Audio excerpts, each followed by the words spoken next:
Bien, vamos a pasar entonces a la tercera parte de estas sesiones sobre filosofía de la técnica y la tecnología. Para esta tercera parte he traído un conjunto de pensadores. En cada una de estas sesiones o estas sesiones tripartitas vamos a explorar uno de estos pensadores y algunos de los problemas que ellos nos han ofrecido o nos sugieren para nuestro tiempo, pero también muchas de las soluciones que podemos pensar para los problemas que tenemos en nuestra realidad. El primero de estos pensadores es Louis Mumford. Louis Mumford se hizo famoso por dos textos. El primero de ellos tenía que ver con la relación entre la técnica y la civilización, el surgimiento de la civilización o el proceso de civilización de la mano de la técnica.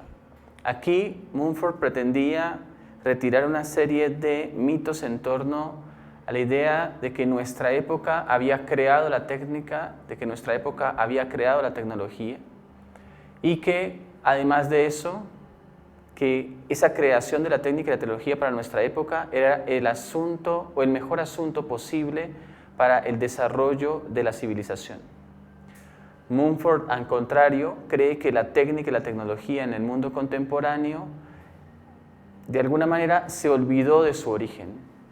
Y el olvido de su origen le trae consigo todos los problemas que nosotros socialmente tenemos, especialmente aquellos que se relacionan con el descuido de las relaciones humanas, por una parte, ¿sí?, por apelación a unas relaciones artificiales que se generan con todos estos nuevos productos tecnológicos, y por otra parte, el olvido de la naturaleza. Entonces cree él que hay dos vínculos fundamentales que del principio de la historia, cuando emergen las primeras tecnologías o los primeros procedimientos técnicos para la obtención de productos o fabricación de productos, de artefactos, él cree que existe en ello una especie de magia especial, de consideración especial de la vida ligada a la razón del ser humano y al ser humano frente a la naturaleza.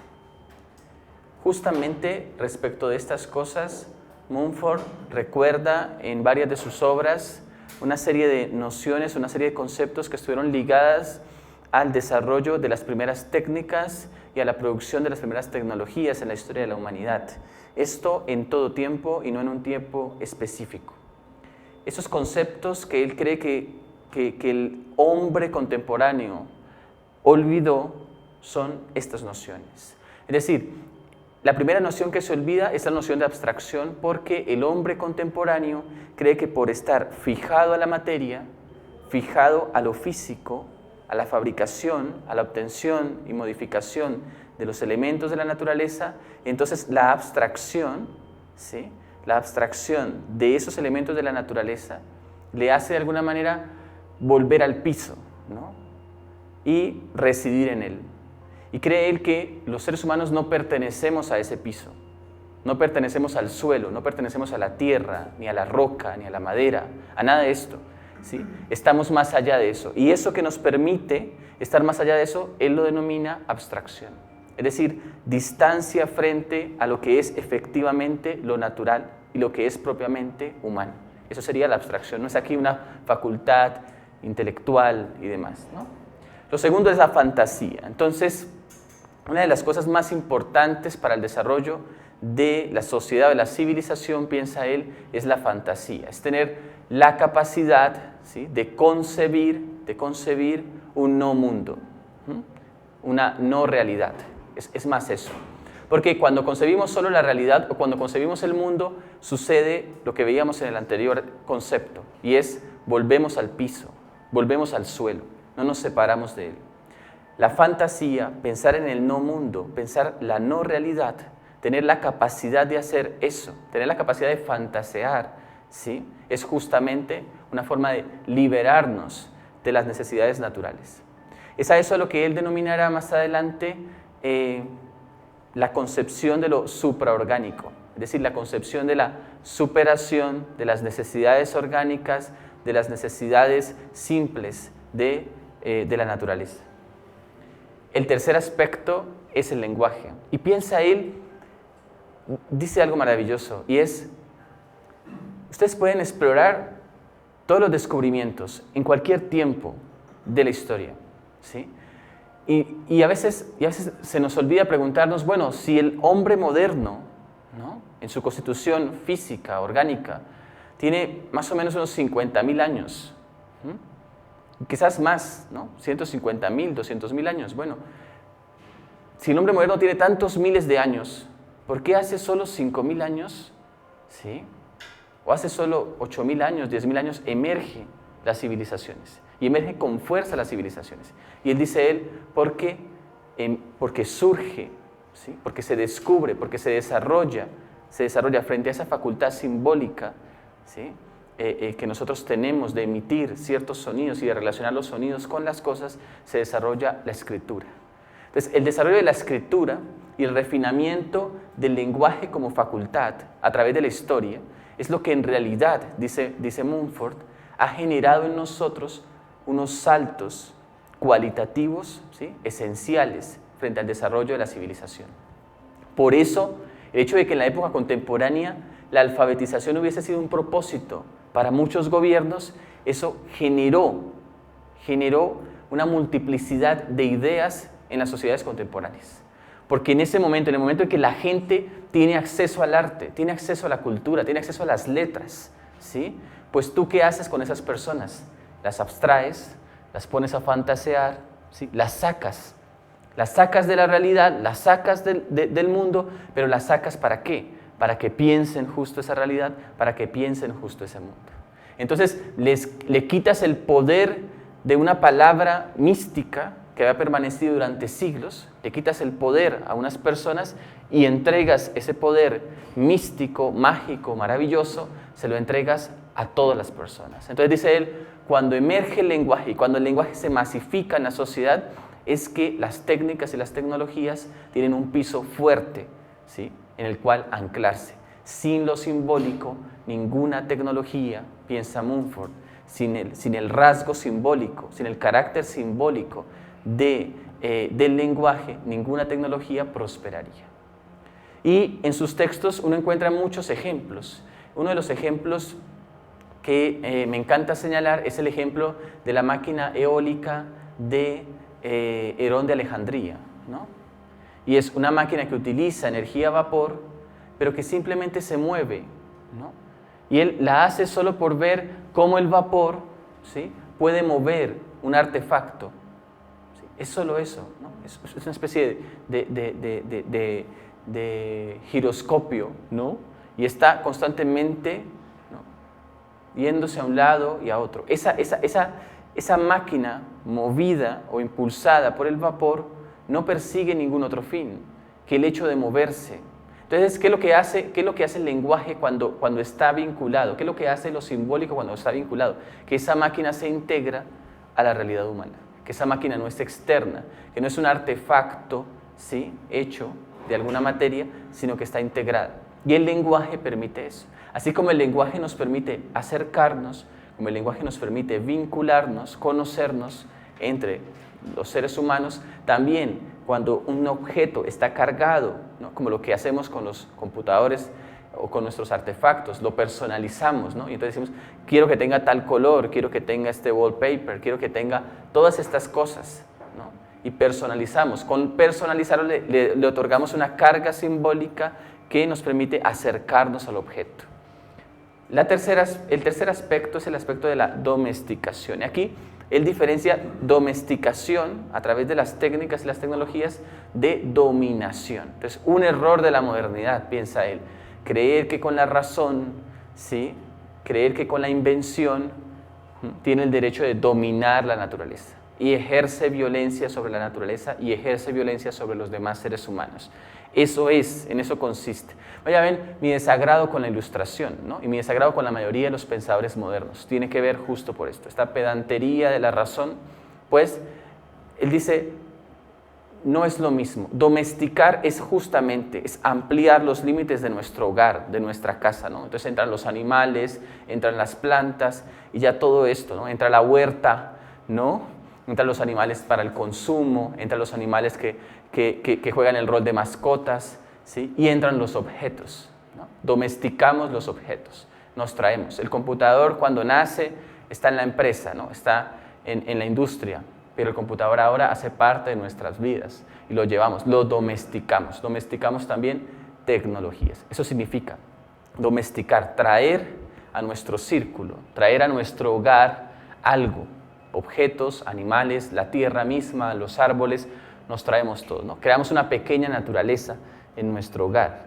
Eso es lo que hacemos nosotros, ¿no? Entonces, claro, domesticar es distinto a dominar. Ahí está. ¿Ven por qué el hecho de la dominación o el hecho de que la razón se crea, la razón moderna se crea con la facultad de explotar la naturaleza, como pasa a veces? Recientemente se hacían unos trabajos sobre la minería, por ejemplo, ¿no? En el caso colombiano, la minería en Colombia.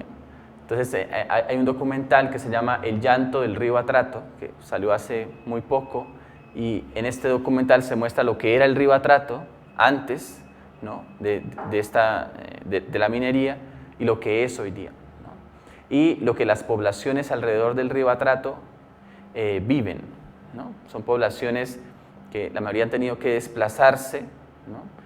Justamente porque el agua está contaminada, el suelo se ha vuelto estéril y en fin. Y además toda la violencia que también se genera en la naturaleza y que se refleja también en la violencia que emerge o que se presenta también en los grupos, ¿no? En los grupos criminales.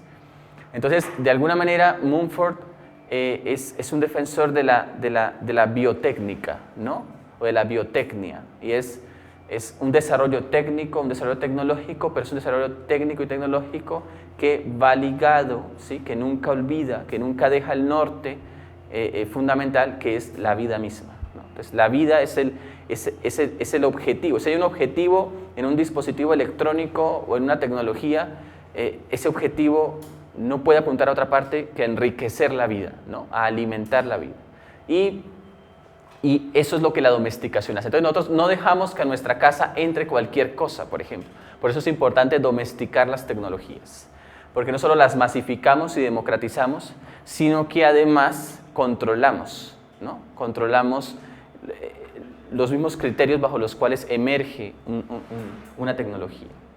Y por último estaría la invención. Ese sería el quinto aspecto, y es ¿qué será inventar, ¿no? Frente a crear, ¿no? Así como oponíamos domesticación a dominación.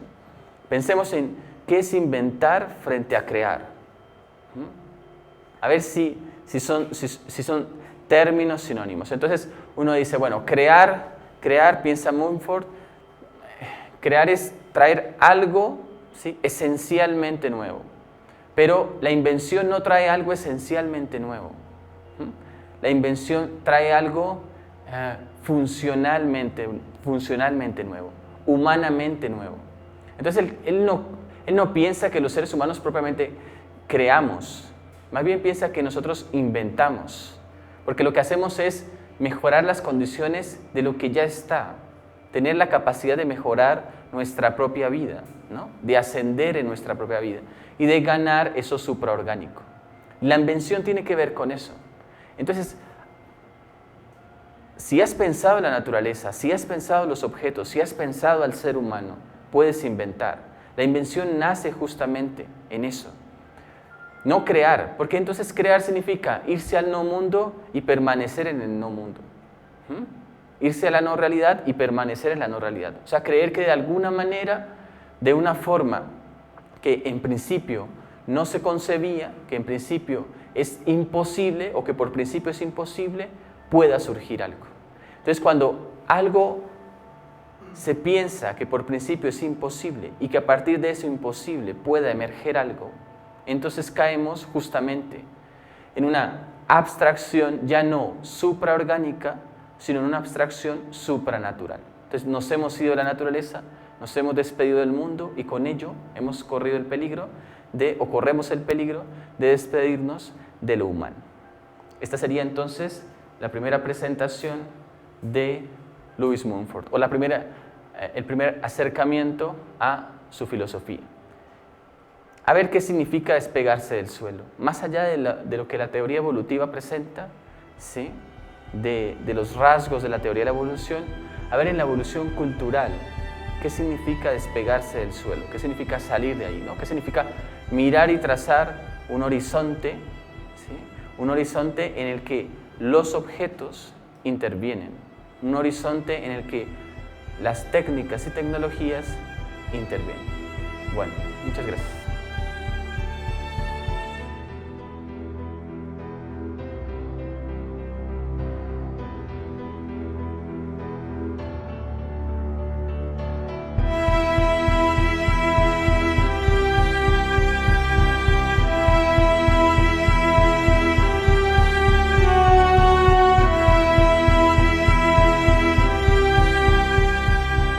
Yo les puse a los chicos lo que pasó ahora en Francia, ¿no? Les sale una caricatura burlándose de Mahoma y esta gente va y mata a estas personas, ¿no? Entonces dice uno, ¿ahí qué? O sea, uno puede hallar en dónde la raíz de ese tipo de actos. ¿Dónde se puede hallar la raíz de ese tipo de actos? Se puede decir que las personas son, no sé, que por sus creencias se vieron inclinadas a hacer ese tipo de cosas, pero hay mucha gente que tiene cualquier cantidad de creencias y no toma eso, ¿sí? ¿Sí? Como ápice o como justificación para ir y asesinar a otra persona.